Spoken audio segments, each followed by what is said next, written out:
Okay, good morning to everybody. I hope everybody's doing okay today. And thank you for joining us, whether you're live in Zoom or on the replay in the video.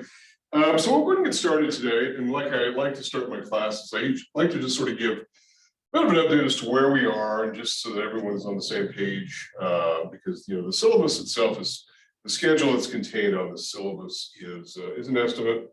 We try to do our best. I try to do my best to try to stick with it, but sometimes things happen. As I mentioned last week, that occasionally weather closures and whatnot may cause a change in the schedule.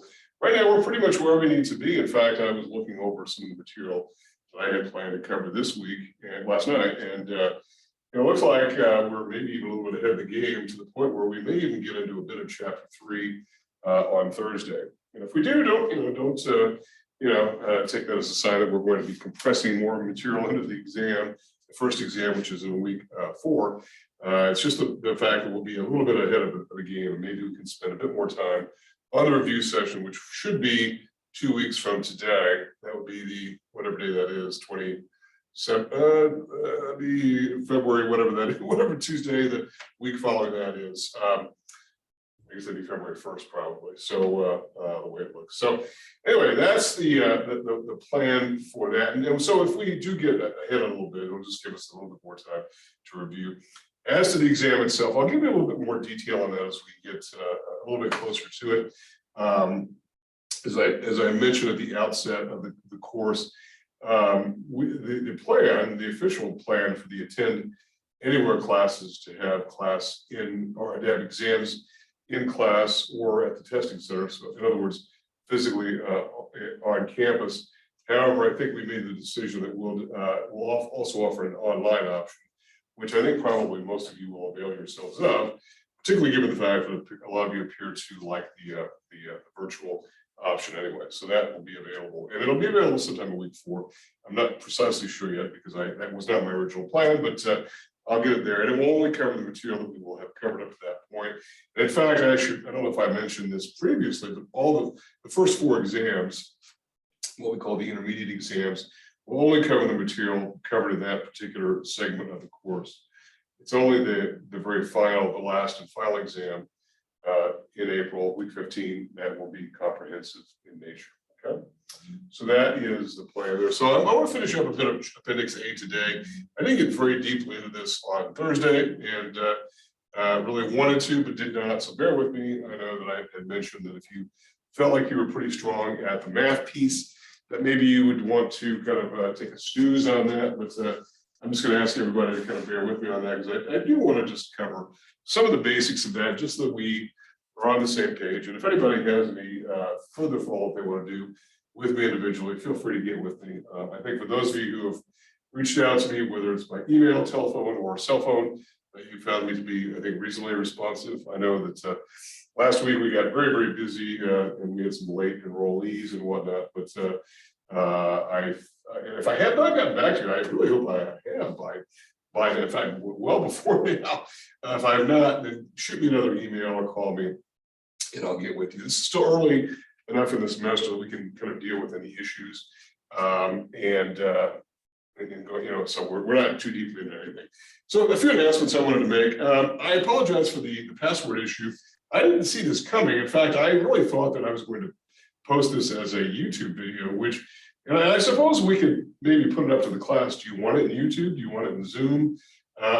Since I got the Zoom link, I think because I made this a recurring meeting for me as the host, that it just simply pops up as a link to this. But I didn't realize it was going to have a password too, and so I apologize. I had to go dig out the password, and a few of you contacted me individually, and then yesterday I posted the password to Thursday's video. Tuesday's video, day 1, week 1, was in the form of a YouTube link. And that's how I thought I was going to do it, but I think if we can keep it in Zoom, it'll be fine. But if you really want to see a YouTube video, I could probably upload it to YouTube as well. I do kind of like YouTube just because of the fact that I've been using it for years, particularly for my online classes, my strictly online classes. It just gives a bit more ability for me to communicate some of the course material, which can be sometimes challenging. And anyway, let me know if you have a strong preference, and we'll go from there. And if this also contains a password, I will get that to you. I apologize. I promise I'll get it to you as quickly as possible. Also, I'll try to upload the link as soon as I'm able to. The one challenge, particularly with this class, being early in the day, we try to stack the classes in the physical classrooms earlier as opposed to later, is that we've got a class coming in right after this. So there's only a very limited amount of time that I got in order to do the upload. So I usually just come back, since I live fairly close anyway, I usually just come back to the class to do that. Also, I began putting together the week 2 materials in Brightspace for you.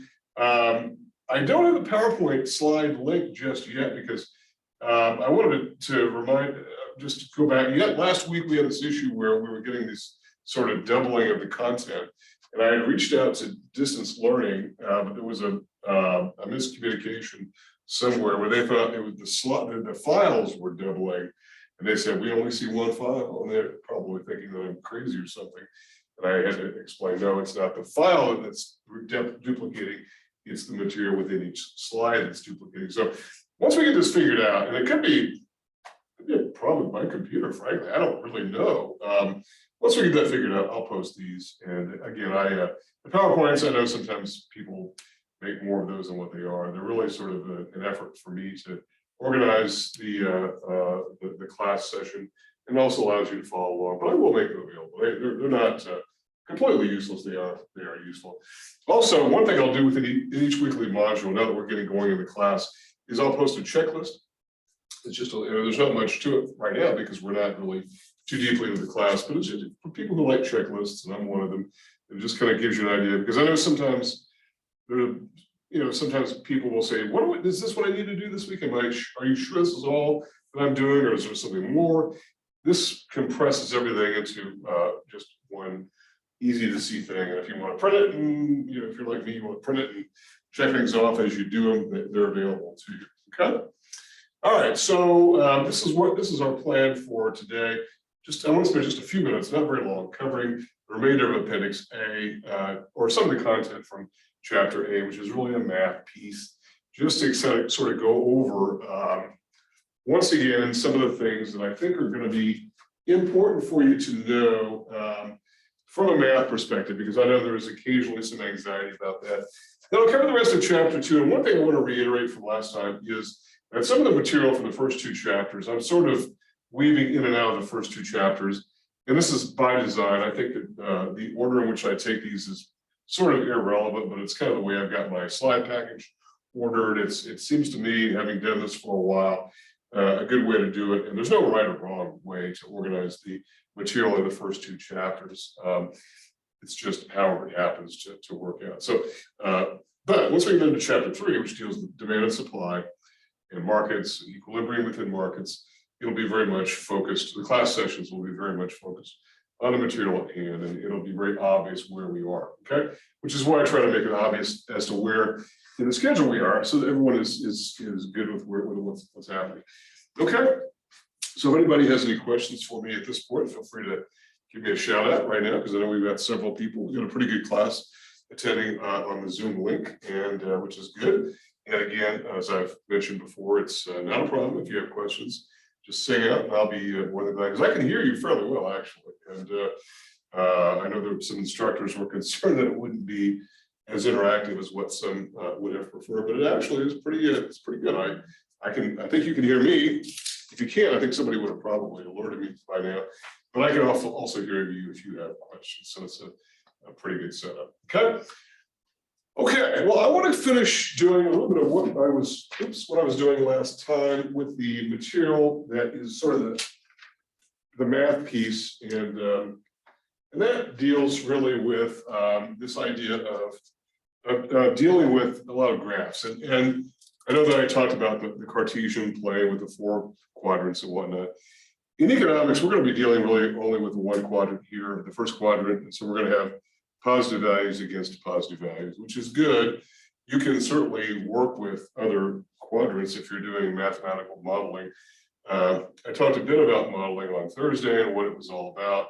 That models are very useful in economics, as well as in a lot of other academic disciplines because of the fact that they serve as a simulation, representation of reality, and allows us to sort of play around with them, tinker with them a little bit to see kind of the what if of what would happen if something happens. And even very experienced economists I've known over the years have just simply said, let me see what this might look like if this happens, if this were to happen, etc. So we're dealing with the first quadrant, and it's going to be positive values against positive values, which is not to say that we won't have negative terms on some equations that we'll be dealing with, but the equations themselves are going to be fairly straightforward. It's not really going to, in fact, it's barely algebra, to be honest with you, which I think should be good news. The graphing, though, looks a little bit more like what you might see in algebra and maybe analytic geometry and whatnot, but the math requirements were not set to be too onerous, mostly because of the fact that as an introductory econ class, it's not really that necessary to get into the higher aspects of math. For those of you who do, well, if anybody does become a major, then obviously you'll get more into that at the 300 level, 400 level, and whatnot. So at this point, we don't want to lose the qualitative aspects by just getting ourselves buried into the tall weeds of the math. Okay, so we talked a bit last time. We talked about this idea of the XY plane, X being the horizontal axis, Y being the vertical, and we talked about this idea of different points, maybe a point A here, a point B here, and whatnot, and you can connect those with a straight line, right? And at each point would correspond to some ordered pair, some XA, QA, some XB, YB. Did I just say Q? XB, YB, the subscripts there.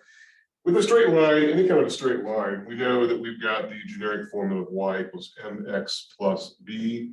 I know I'm going back a little bit. I'm just going backwards in order to go forwards a little bit. And remember that when we talk about a function, if any functional form takes the very generic equation of Y equals F of X, this should not be too unfamiliar with anybody. That is, Y is basically in English, it'd be Y is a function of X. Meaning that Y is whatever X does. So Y in this case would be what we would call a dependent variable.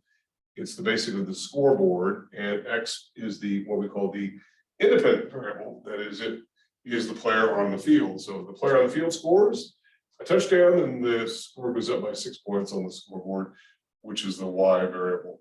So X, and when we call these X variables independent variables, these are what we call variables that are subject to management or control, whichever you prefer, subject to control or management. I think in macro, we would tend to probably use the word control more, but and maybe in micro, we might use the term management more, maybe. In other words, these X variables are the things that we control. We don't really control Y, we control X. And so if you consider the fact, if you take any kind of relationship, and let me come back to this straight line equation here in just a second. If we take any kind of function where you've got a dependent variable here, in other words, it depends upon what happens with the X variables, then you don't really manage the dependent variable, even though that might not seem obvious to some. You're really managing the independent variable or variables. You know, you have a fairly unlimited number on this right side of the equation, although, you know, obviously there's a limit to, you know, how wieldy it might become. But if you think about the fact that Y might be something like wages earned, right? Something like that, wages earned, and X might be hours worked. And you could say that Y is a function of X. So if you want to earn more wages, it would seem like, well, I want to make more money. Well, what do you do to make more money? You work more hours, in other words. In other words, it's something that's under your control, to the extent that it is under your control. And not all variables are under one's control, but this was one that I think is fairly obvious. So Y being a function of X, okay?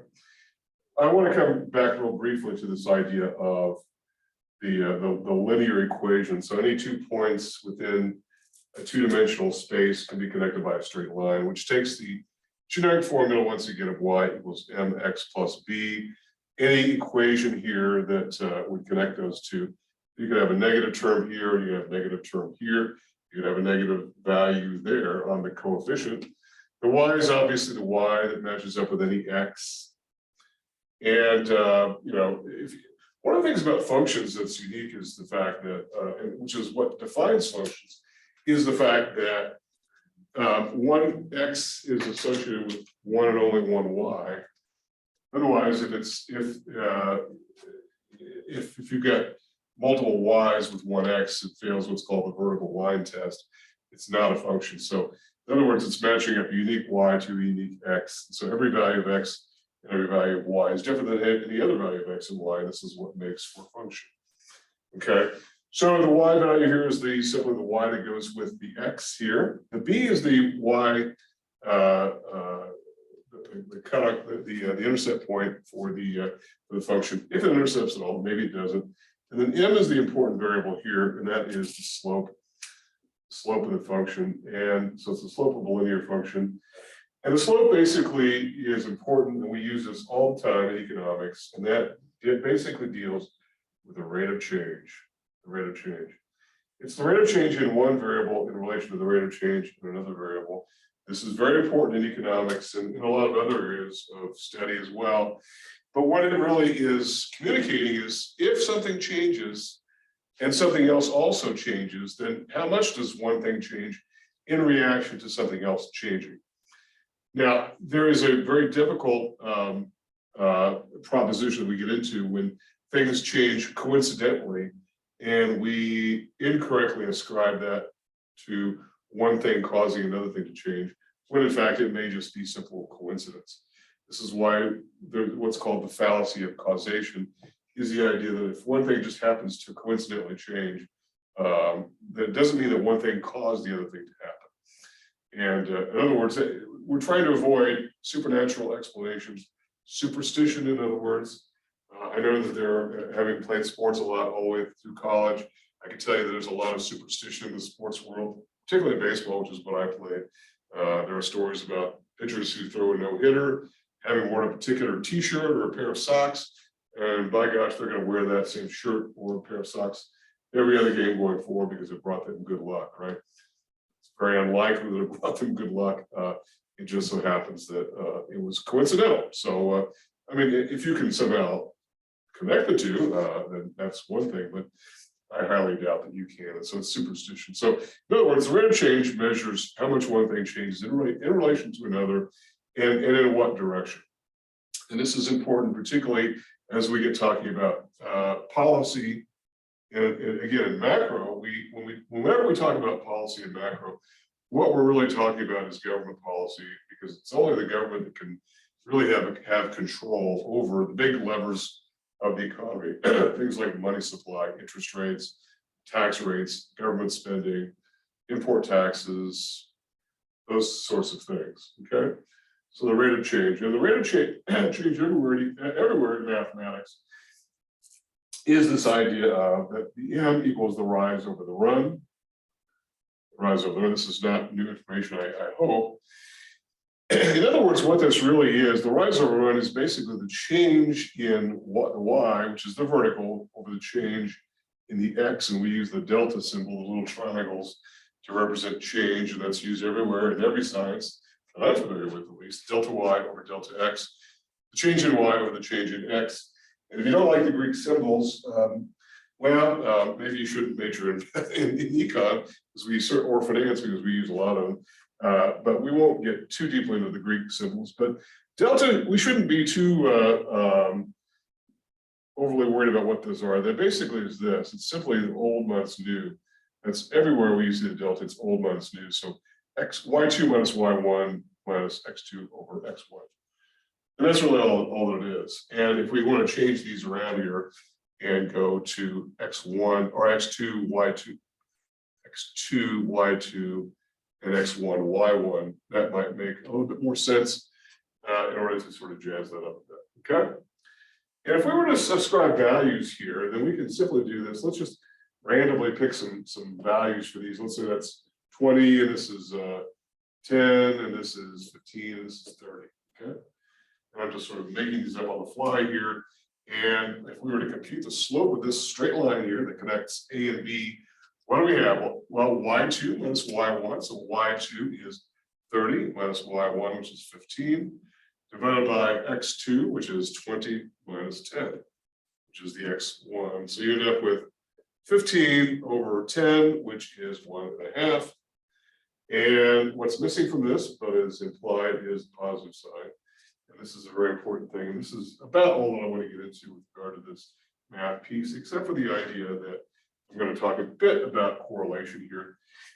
Obviously, if you have a number that looks like this, you don't need the plus sign, but it's important for us to realize the plus sign is here. So it has a positive slope. It's upward sloping, positive or upward sloping. Positive or upward sloping. And this is going to make a difference in chapter 3 when we talk about demand and supply. Positive or upward slope line here basically points to, I hope I'm not getting too cut off low here. Let me just take a quick look here. It looks like I'm okay. Hopefully you can see all this. Positive upward sloping line is a direct relationship between two variables. A direct relationship between two variables. In other words, as one goes up, the other goes up. So between x and y, So what does that mean? It means that if x goes up, y also goes up. And if x goes down, y goes down. Okay? That's what a positively sloped straight line implies, that they go in the same direction. And right now, we're not worried too much about just these generic x's and generic y's. We're simply going over some of the, the general idea here of what is going on with regard to this particular correlation. It's a direct or positive correlation. We say direct relationship because they go up in the same direction. And because it's a straight line, one of the definitional aspects of straight lines is that the slope is constant throughout. Okay, so I could pick between A and B. I could make an infinite number of intermediate points, and the slope would be the same. So it's a direct relationship. One final thing here before I wrap it up and get back into chapter 2, and that is this. Let me try to find a good place to erase here. If we have a negatively sloped, downward sloping function, right? If we have a negatively sloped function that looks something like this, let me get a marker here. That if you have something that looks like that, and you have a negative slope, so a negative or downward slope, okay, basically means sloping line is an inverse relationship between the two variables. An inverse or negative, whichever you prefer, inverse relationship between two variables. Relationship between x and y, okay? So what does that mean? It means that if x goes up, y goes down, and if x goes down, y goes up. So that is an important relationship with regard to that. A downward sloping line, which implies an inverse relationship, as one thing goes up, another thing goes down. So if you were to take the same function, the same generic function we looked at before, where hours worked might be the x variable, and y might be leisure time. So more hours worked means less leisure time. By definition, if you've only got so many hours in a day, then more hours that you work means less time available for leisure. And the more time and maybe the less time you work, maybe the more time available for leisure. So they go in the same direction. Okay. So these are going to be important as we get particularly into chapter 3, because we're going to be dealing not only with a lot of graphs in the class, just as a way to sort of explain economic phenomena and economic policy and theory and whatnot, but we're going to use it to sort of explain what is happening with regard to actual variables and whatnot. So we're going to be using it a lot. Now, keep in mind that when we talk about how to explain economic phenomena, there are really different ways to do it. We can simply explain it verbally, and that sometimes is pretty unsatisfactory, or we can do just the hardcore math and just do equations that can go on all day, or we can do graphing. And we tend to use all three And it does seem that graphing is a good way to sort of illustrate things, just to sort of draw a picture. And I realize that a lot of us, we mostly learn in different ways. Some of us are more verbal learners, some of us are more visual. So we're going to try to give a combination of both. I think the more combinations of different learning modalities, the better. Also, I do encourage you, if you are getting into this, and maybe for whatever reason, sometimes, and I know I was a student for a lot of years myself, and sometimes I would get into a particular textbook that I just did not relate to. I just wasn't getting it, and so I would seek out other sources, maybe get even a different textbook. And the good news for you is that this was all pre-internet. Today there are lots and lots and lots of resources online that really break down things. And if you really want somebody to drill down even deeper into some of this, there are plenty of resources out there online, through YouTube videos or wherever you can sort of view those. I'm not saying that that's what my job is to simply go say, look on the internet. That's not what I'm saying. I'm simply saying, if you think that maybe you would benefit from other resources, feel free. You probably already feel free to do so, but I'm just saying that you shouldn't feel like, hey, I'm just, banging my head against the wall. There's no help, because there really is. Khan Academy has some interesting resources as well. So there are a lot of things out there. I would kind of stay away from some of the investment sites like Elasticity and whatnot.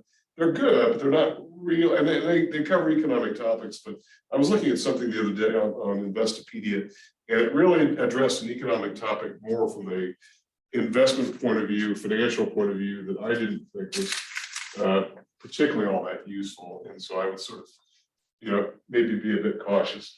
I know that professors for years have sort of tried to warn students off of Wikipedia, and I used to be that guy. Wikipedia is a lot better now than what it used to be. I think mostly because of the fact that the users sort of police the content. Now there's so many users looking at so many different articles and topics. It used to be that, well, it still is. I think you could change the content. So, and I would sort of discourage, or maybe ask you to talk to your instructors if you're writing a paper using Wikipedia, because most would probably not want it to be used as a source, because anybody can go in there and change some material, and there is some wrong information. It usually does not stay up there very long. Usually somebody catches it, somebody somewhere in the world catches it, corrects it. But nonetheless, there is some really good stuff, and sometimes more information than what you would even need to know about a particular topic. Okay. So anyway, questions about this? I'm going to go ahead and erase this. I know that this might be review for a lot of people, so I get that. So I don't want to dwell too much on this, and I think as we get going, you'll come to realize that it's not the math is really not the objective here, which is why we have not really made the math prerequisite anything too advanced. Just so that we could focus more on the qualitative aspects. Okay, so questions for me about anything?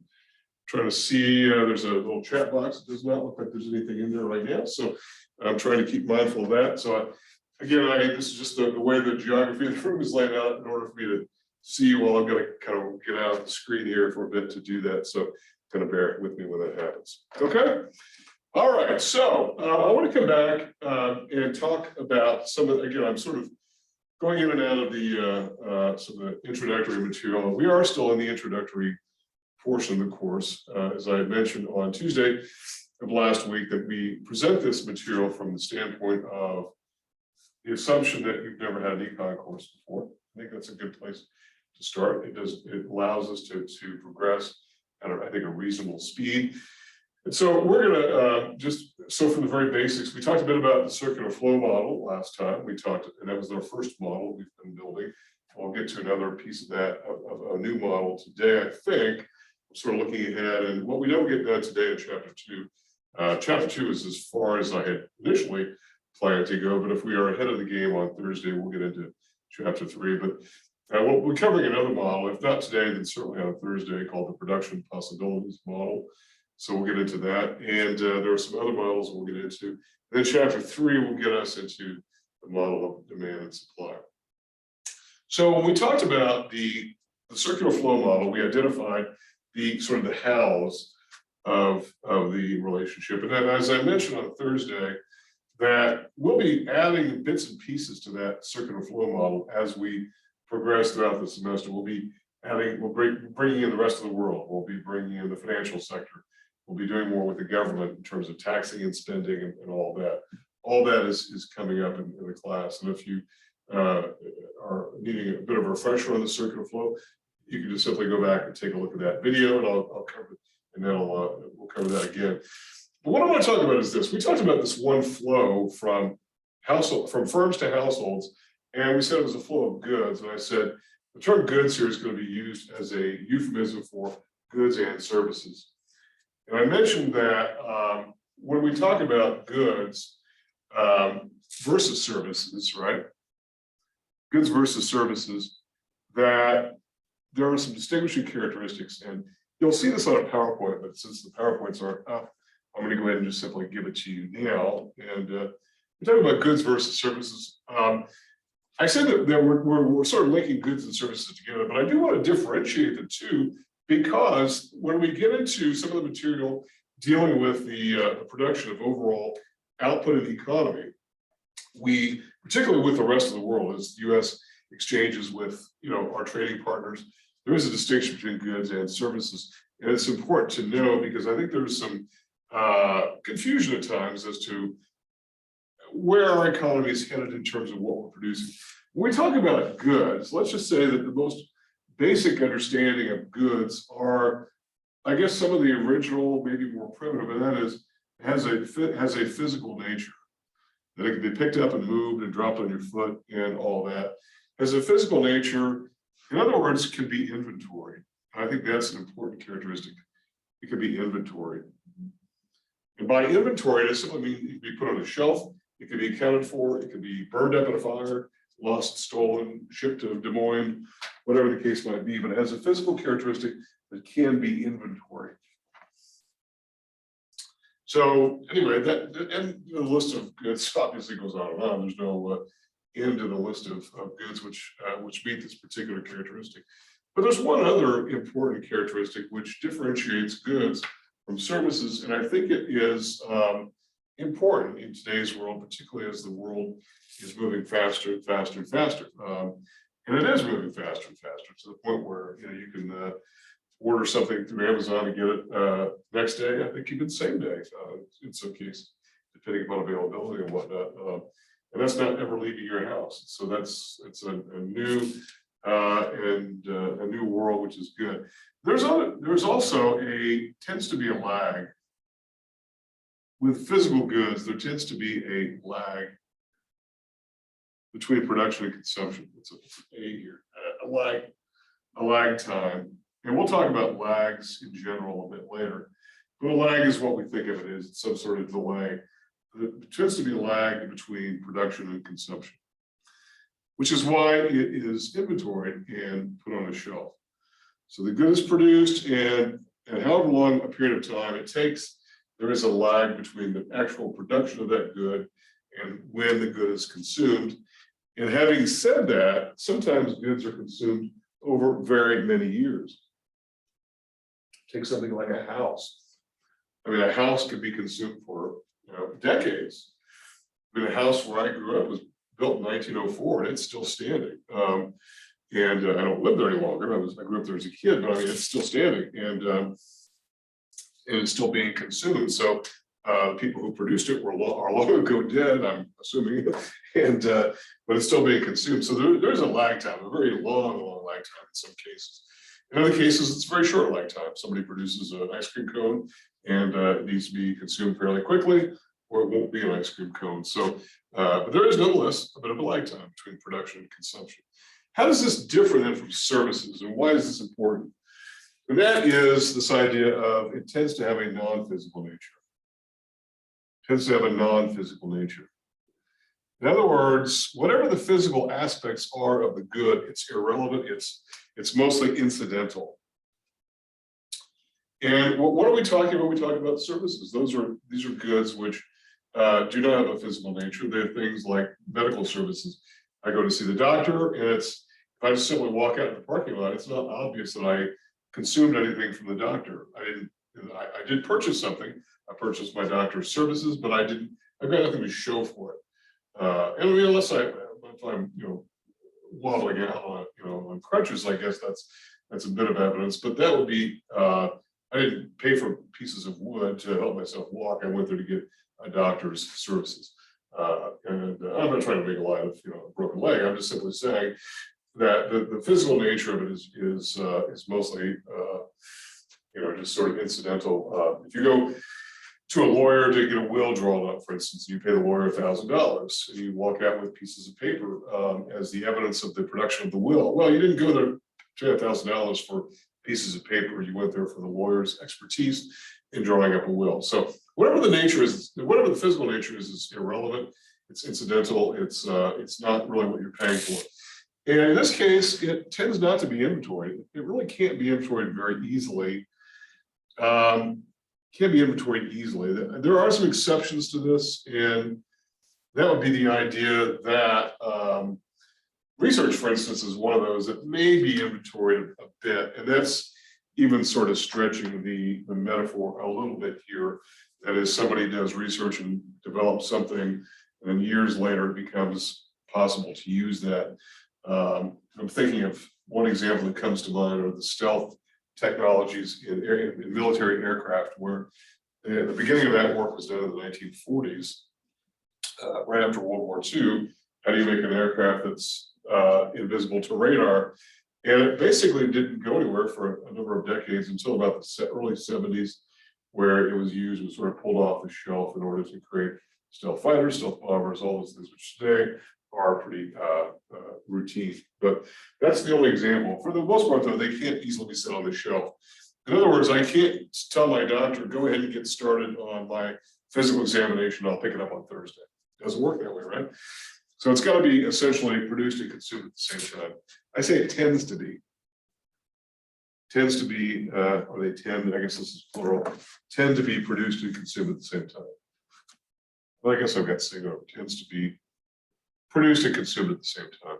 So while I am going to my lawyer, he's getting information from me and going from there. If I go get a haircut done, then I've got to be there in order to have the haircut itself done, right? So those are services themselves, and the inventory aspect, I wouldn't get too hung up on that a bit, because there are a lot of issues. It's not the most important part of it. The important part is the physical aspect of it.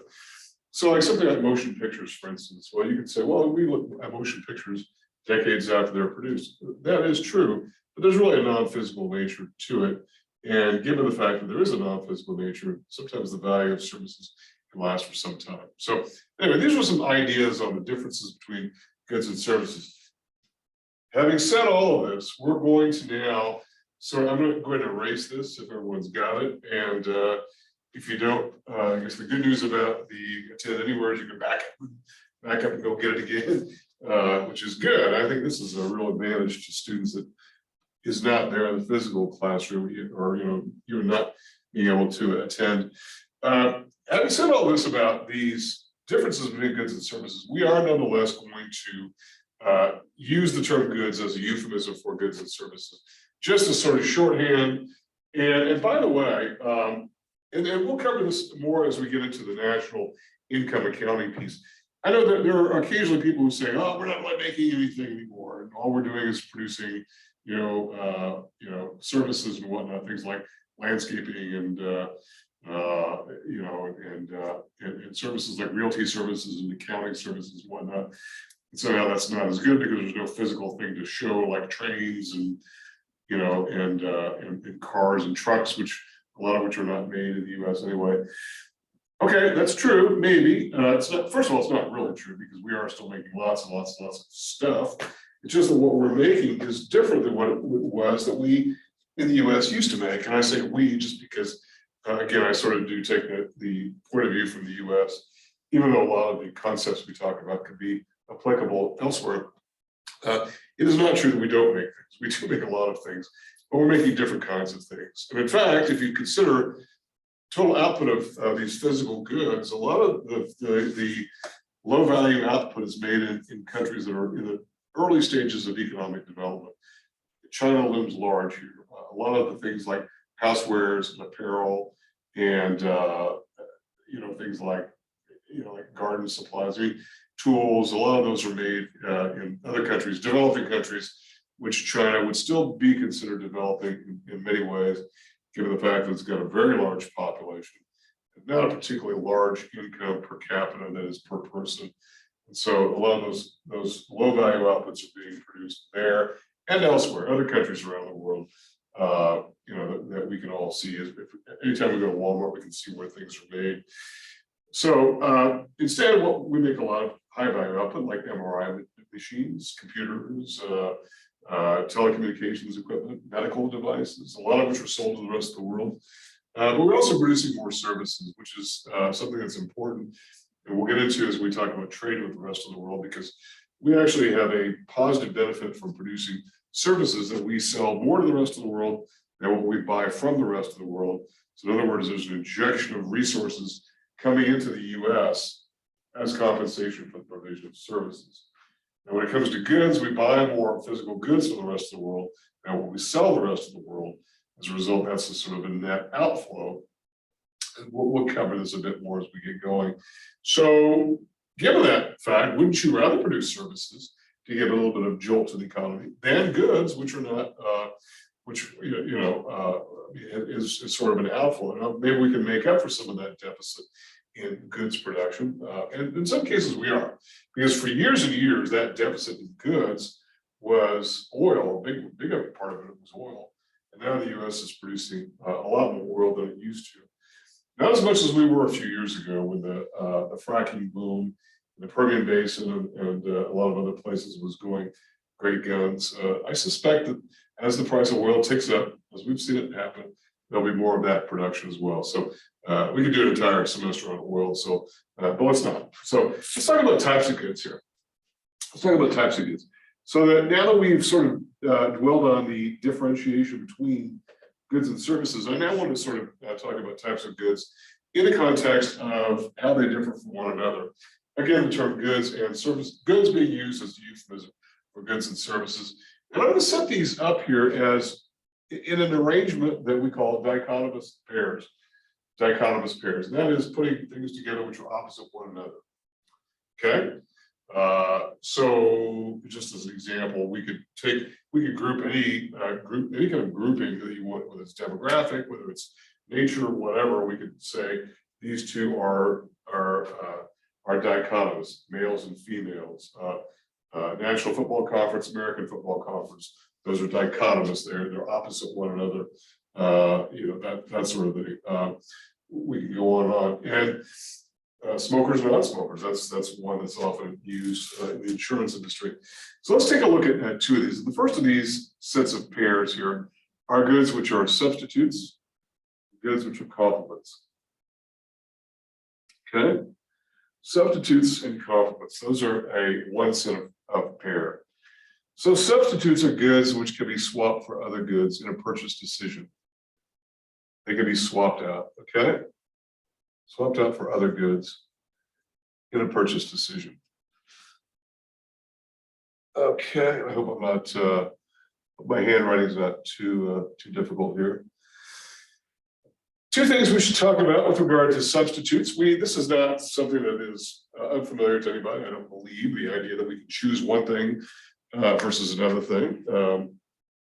But I do want to talk about one thing that is it often comes to students' minds, but it's accurate, but it's sort of incomplete. And that is the idea of brand substitutes versus non-brand substitutes. So a brand substitute would be something like Coke and Pepsi. They're basically the same product, although I know those are fighting words to some who don't believe that they're the same product. I mean, I know they're not exactly identical, but they're basically the same thing. They're different brands of the same thing. Just like 7-Up and Sprite are basically the same thing, but they are brand substitutes. If the price of Pepsi is cheaper than the price of Coke for a 2-liter bottle, it's very likely that somebody will buy the Pepsi as opposed to the Coke. Yes, there are people who are completely brand loyal, and if you take a micro course, you'll get more to that whole issue of brand loyalty. But there are brand substitutes, but there are also non-brand substitutes, which is really what is more compelling from our perspective. And that is, these are goods that are not even the same good in themselves. And examples here would be something like pork and chicken. The price of pork is rising. Maybe somebody will buy chicken instead, or peas and green beans, right? These are not at all the same good, but they can be substituted one for the other, right? Non-brand substitute. It's not an issue of brand, it's an issue of what the good itself is. And there are a lot of cases in which, from the demand side, the buyer will differentiate, and a lot of it's based on price, frankly. A lot of it's based upon price. Now, it could be availability as well. Maybe a good is not available for whatever reason, and so as a result, people are choosing other substitutes. And we have definitely seen this happen during the pandemic, where there are goods that are sort of going missing, just simply being absent. And we're hearing about, if you watch the news, the TV news, that we're hearing now about more shortages of goods. A lot of it due to these supply chains kinds of issues. Also, the worldwide labor market has not yet returned anywhere to normal, so there just aren't enough people to move the goods, to produce the goods, to move the goods, to get them on the shelves. And so there are those, and some people are swapping out, making other sorts of purchase decisions where possible. Okay, so those are substitutes. Well, substitute goods differ from one another because of the fact that I could choose this good or I could choose another good. Okay, and so that's one part of this dichotomous pair. What's the other complements? These are goods which tend to be, I should say tend to be, purchased or consumed together. Purchased or consumed together. And the reason why is because they seem to go together for whatever reason. Purchased or consumed together. Okay? There are two aspects of this that we should talk about as well here. And that is that there is one good as a component of another good. Oops, one good is a component of another good. So as a result, they go together either both up and down in terms of rising or falling. And so if you think about this, the classic example of this is gasoline and oil. If you use more gasoline, you're going to use more oil because they go together. Gasoline and oil have to go together at the same time. That makes sense. And in fact, oil is a component of gasoline as well, so it works in the same direction.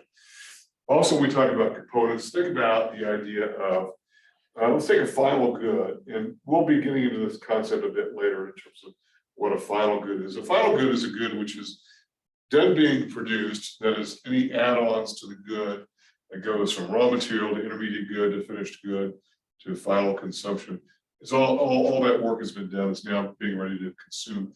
But all the goods that go into it are components of it. So if in fact, if we're talking about something like hot dogs, for instance, let's just go with the hot dog example. It's a good one here. Hot dogs, pork would be the major component of hot dogs. And so as a result, people are buying more hot dogs, and they're also buying more pork because pork is a component of hot dogs. And so, people are buying fewer hot dogs than they're buying, by definition, less pork. And also think about any good that has plastic in it, which just goes on and on and on and on, the goods that have plastic. If in fact you buy a good that's contained in plastic or is made of plastic, then if that demand for that good will track along with the demand for plastic in general. So because plastic is a component of so many goods, okay? So one good is a component of another good, or the goods are used together. In other words, they're used simultaneously. And so, going with a hot dog example, the thing that comes to mind is hot dog buns, right? And in fact, consider this, would you even buy hot dog buns without buying hot dogs? I mean, it's perfectly legal to do, but who would do that, right? Who does that? I guess there's no bread on the shelves, and I guess you would have to go with a hot dog bun, I guess, but really no. I mean, they're used simultaneously, so they go in the same particular direction. And there are lots of goods that are used at the same time, and they're purchased at the same time. Shampoo and conditioner, toothbrushes and toothpaste, shoes and socks, raincoats and umbrellas. Couldn't think of the word. Raincoats and umbrellas, they go in the same direction. So they're complementary goods. Okay. So these goods are considered dichotomous in the sense that if you're one good that's a substitute for one good, you cannot also be a complement for that same good. You've got to be one or the other. So if it's hot dogs we're talking about, substitute for hot dogs might be hamburgers, right? But a hamburger is not a complementary good because it's an opposite good. So if we're talking about hot dogs, it's hot dogs and hamburgers, or with complements, we're talking about hot dogs and hot dog buns. Okay, so that's one set of pairs. Okay, another one is going to be probably more important for us in macroeconomics is this, and that is goods which are considered to be normal goods. And I don't know how much this is in your text. In fact, I don't think it's terribly in your text. And in the next chapter, next topic I'm going to get into is also not in your text, but it's something I think is important because I think your text is trying to be economical with the content. And I'm not trying to be cute with the play on words here. I'm just simply saying some of this is not here, but I cover it because I really want this to get out there and sort of be germinating. Normal goods, and then the complement or the dichotomous pair is inferior goods. So normal goods and inferior goods. If you're a normal good, you can also be an inferior good if we're talking about one particular good. So this is more important from the standpoint of economics because it's going to give us a bit of a pointer here toward what we call leading indicators. And because this has to do with income and the behavior of buyers. Okay, normal goods are those goods, and here we're just now beginning to introduce demand as a concept. Those goods for which demand is directly correlated with income. Those goods for which demand is directly correlated with income. And by direct, I mean they go in the same direction. So there's a reason why I got into this idea of positively sloped, that is direct correlation. One thing goes up, the other thing goes up. One thing goes down, the other thing goes down. So goods for which demand is directly or positively correlated with incomes. And the correlation here is more than coincidence. I think we can say that. And by the way, how do you know if something is coincidental or whether or not it's truly causative? In other words, is there truly causation? And there are ways to measure it that can exclude just simple one thing happened and another thing happened and it's just a coincidence. We can point directly to over many long time periods over income driving demand for normal goods as well as inferior goods, but we'll get back to that in a second. Goods for which demand is positively correlated with income. Okay, so goods for which demand is, what it means is that, and so let's just take the case of consumers, okay? Obviously, we will see that businesses buy goods, governments buy goods, foreign actors buy goods. But let's just take consumers because it's a pretty good way to view this. So if your income is rising, because you've got a raise or your income goes up over time, which most people's incomes do go up over time as they gain more skills, as they become more useful to employers, as they gain that authority and responsibility, they tend to earn more income. Then their demand for what goes up? Normal goods, such as what? Well, most goods are normal goods. Okay, and that's the thing that we should talk about. You might want to make a note of this. Most goods are normal goods. Not all, certainly, but most goods are normal goods. So if your income goes up, you're going to consume more what? You're probably going to consume more vehicles. You're going to have maybe instead of one or two cars, maybe you have a third car, which means you consume more gas, which means you consume more insurance. Those goods being complementary to those goods. By the way, even though a normal good cannot be an inferior good, a normal good can also be a complement. A normal good can also be a substitute. So even though these are positive and negative, that you can only be one or the other, they're not fenced in for being one or the other. So male or female, smoker, non-smoker, but you could definitely be a male smoker, right? Or a female non-smoker, whatever the case might be. All I'm saying is that you're locked in. You can't be one or the other here, but you could be both of these. Okay, and there are other kinds of groupings that we can do, which we're not going to do because these are the most important groupings that we're going to do. Particularly this idea of normal goods and inferior goods, as I mentioned, is really critical to what we're doing in macro. So you're going to consume more of those things. You're also probably going to get a bigger home to live in, which means you're going to consume more electricity and more natural gas and more water. more health, more homeowners insurance. All those kinds of things are going to go up with income. As your income goes down, you're going to do what? You're going to buy less of all of those. You're going to buy less clothing. You're going to buy less leisure. You're going to buy less vacation time, less gasoline. You're going to drive less. And we see this happening with people who retire. People's incomes are here, and suddenly they retire. Their incomes are down here, and they dial everything down. They sell the house and move to an apartment or a condo. They sell a car or two, or all of the cars. They don't buy as much clothing because they don't need to dress up to go to work anymore because they don't go to work. And so it goes up and down in the same direction. Positive correlation. Normal goods and inferior goods. So if that's what normal goods are, and most goods are normal goods, then what are inferior goods and what are they talking about? Now, I have to say at the outset, the term inferior to me is unfortunate. I think if I had my way, it would probably be named something different, but it's the term that's been used for a very, very long time. And I want to be clear here that it's probably not good, because I think it sort of lends some credence to the idea that these goods are qualitatively inferior somehow, where they may not be really at all, even though I think there's that connotation. But these are goods for which demand is negatively correlated with income. And if most goods are normal goods, then a few goods are considered to be inferior goods. They're negatively correlated with income. That is, they go in the opposite direction. As incomes go up, we tend to buy less of those goods. As incomes go down, we tend to buy more of these goods. Let's give an example of what inferior goods are and why this is important for macro.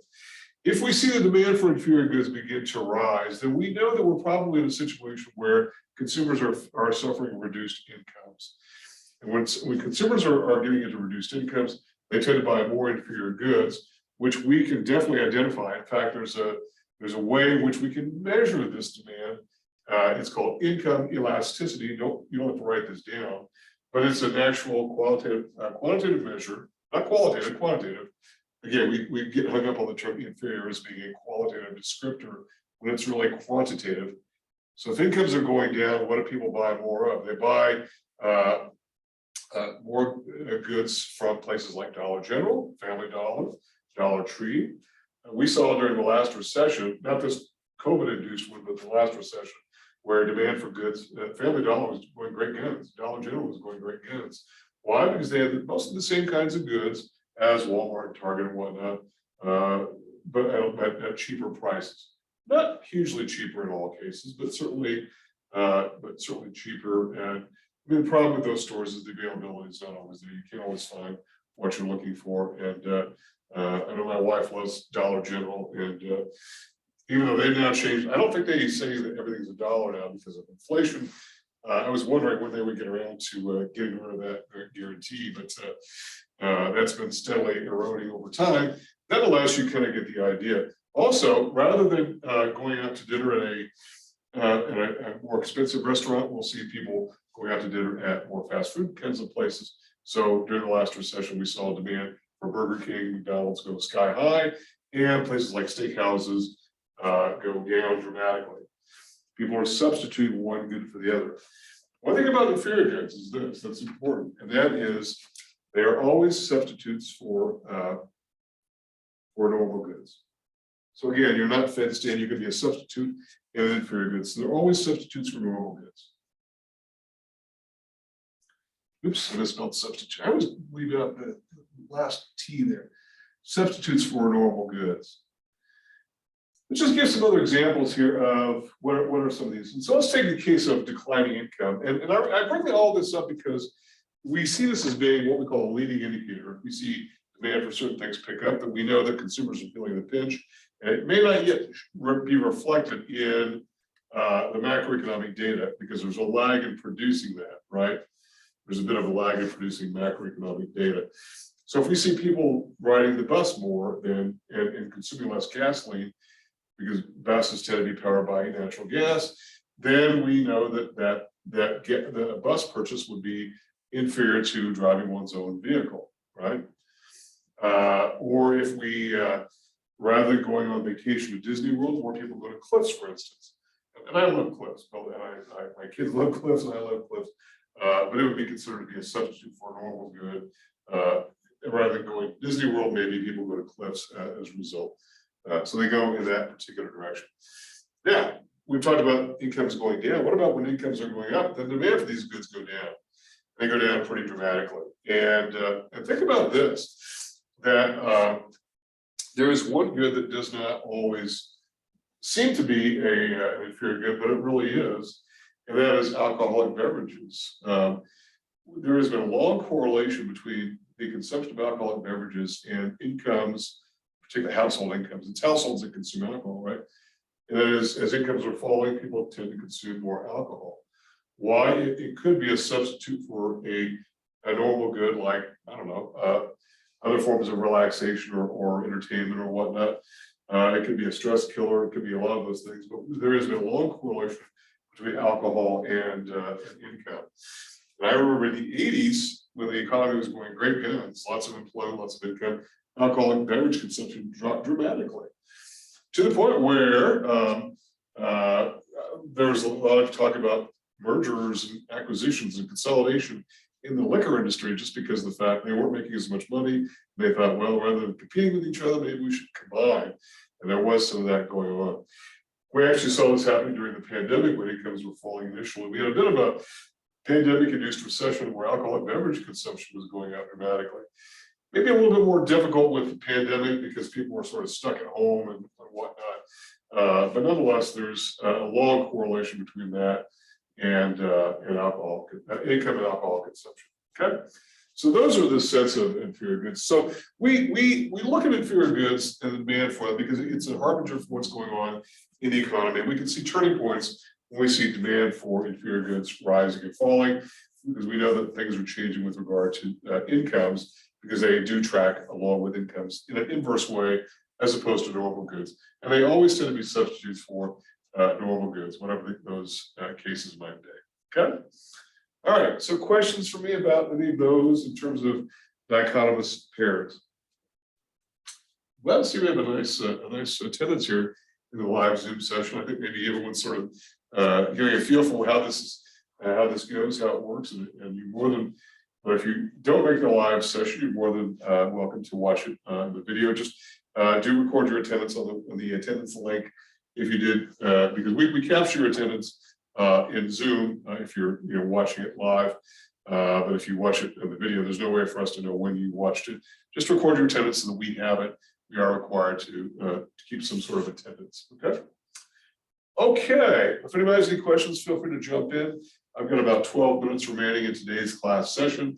I do want to get into a next topic here. And again, these would have been available on the PowerPoint slide package. They will be.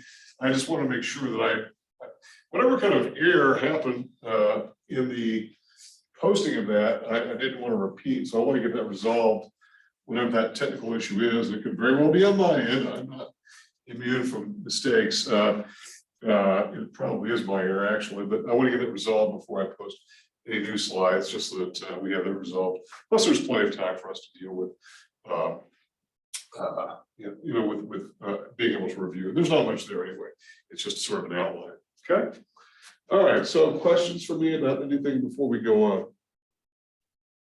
Well, I want to do this. I want to talk. We talked a bit about the who, what, when, where, why, which is, I guess, what we're still sort of covering.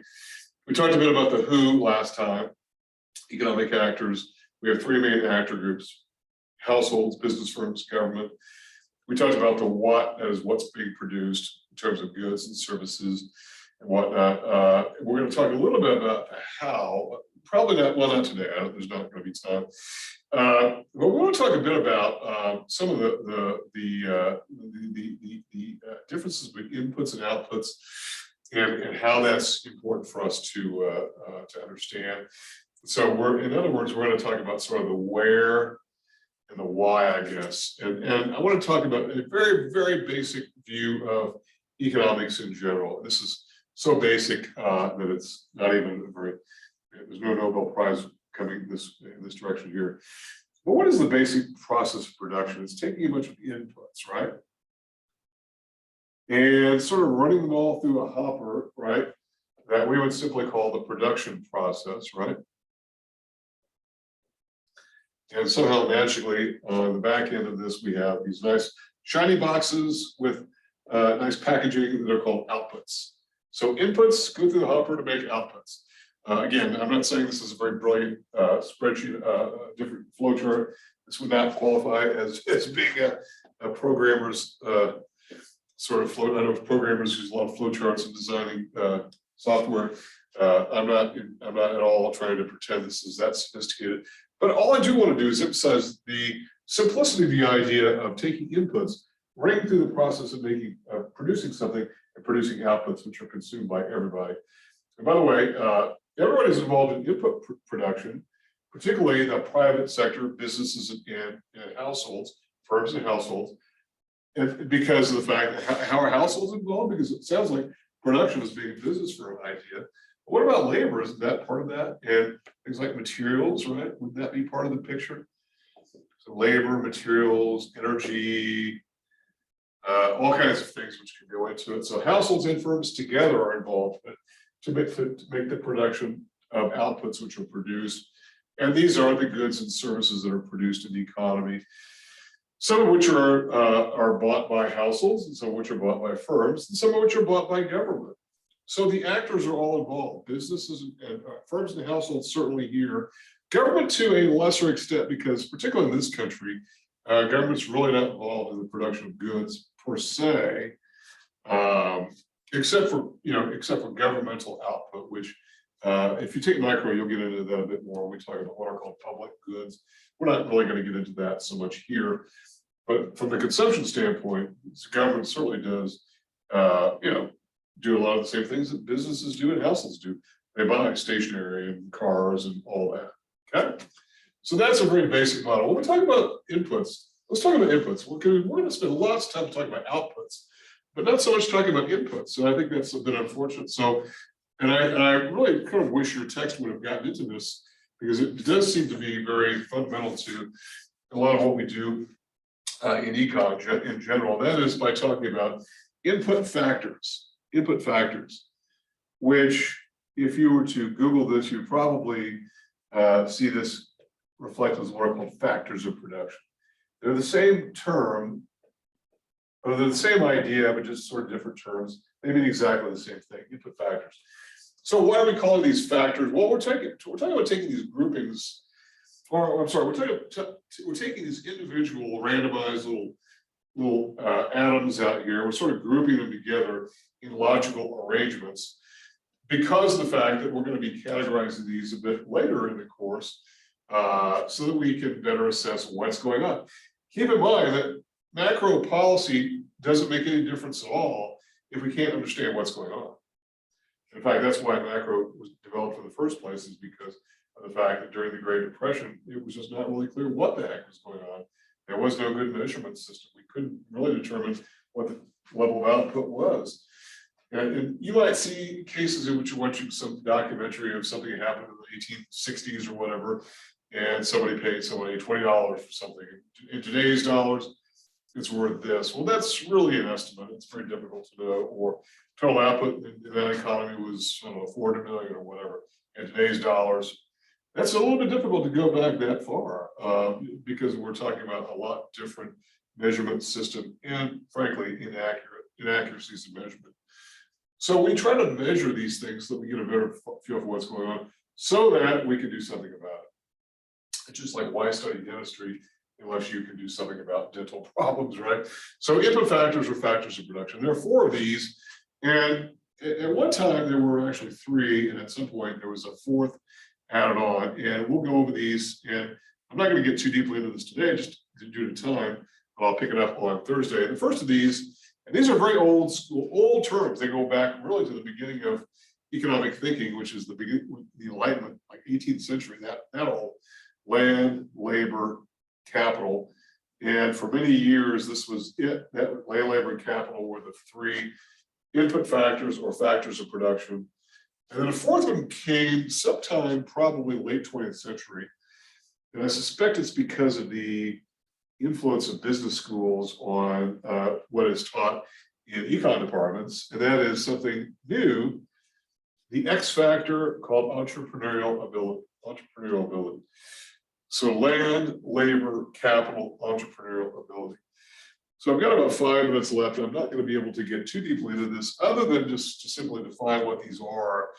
And then I'll get into it a bit more concretely on Thursday. And then from there, we'll go on and start talking about another model, a model of production, which we'll get to. And then toward the very end, we're going to do a little bit of discussion. If we're able to get into chapter 3, we will. If we don't, then if we don't get into chapter 3, then we're no worse off than what the plan was. I just sort of thought that we may get there. Let's talk about land. We talk about land. What we're really talking about here, land is a very old term. It doesn't mean land as land itself, although it would include land. What we're really talking about is natural resources.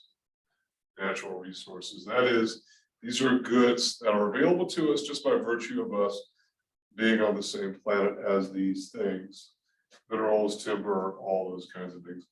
Labor is what we might think of as labor, but we're going to define this a little bit more specifically as being what we call human capital. Human capital. The term human capital is also a more modern terminology for labor. In fact, in the business world today, we have departments that are not really called personnel so much anymore as they are human resources. The idea that labor is a human activity, and in particular, when we're talking about a factor of production, we're talking about labor not as just people showing up. Anybody can show up, it's what they bring to the table. And so we'll talk about human capital, what that is. And to make matters more confusing, perhaps, we've got capital here. So we'll need a catch-all definition for capital before we distinguish human capital from this capital here. And that is physical capital here.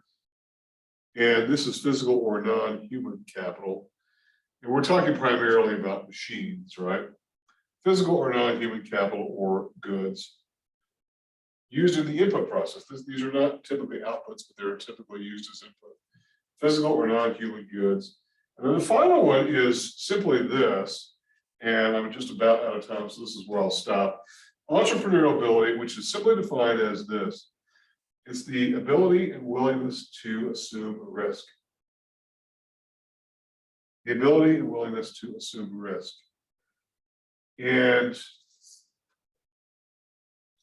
we're going to further modify this by saying this is primarily business risk. Business risk. This can be undertaken by households or businesses, even though the term business is would sort of suggest we're talking about firms. It's how risk-taking one is. This is sort of the X factor that was not part of the original formulation back in the 18th century with the very early economists like Adam Smith and David Ricardo and John Stuart Mill were doing their first writing on economics. That was not part of it, but it is part of the equation now because it's something that is part of human capital, I guess. You could probably say this is really a part of that, but it's a little bit different though, in the sense that we have different abilities and willingness to assume risk. And that is that some of us are risk takers, some of us are not risk takers. And we probably all are risk takers if we even get out of bed in the morning. But it's the degree of risk that we're willing to take. Some people become race car drivers and have a different tolerance for risk. Others would think that is absolutely insane to want to be a race car driver. Well, we're not really talking about race cars, are we? We're talking about production of goods and services. And here, it's how imaginative and how daring one wants to be with one's reputation and money and time and talent and all that. So this is where I'll leave it for today. I'll pick it up on Thursday when we come back. I'll post the video for this a bit later today, hopefully, if all goes well. So does anyone have any questions before we end today's class? Okay, well, if anybody has any questions for me about anything in the meantime, feel free to get with me. And I'm available. I'm here all day. So have a great day. See you all next time.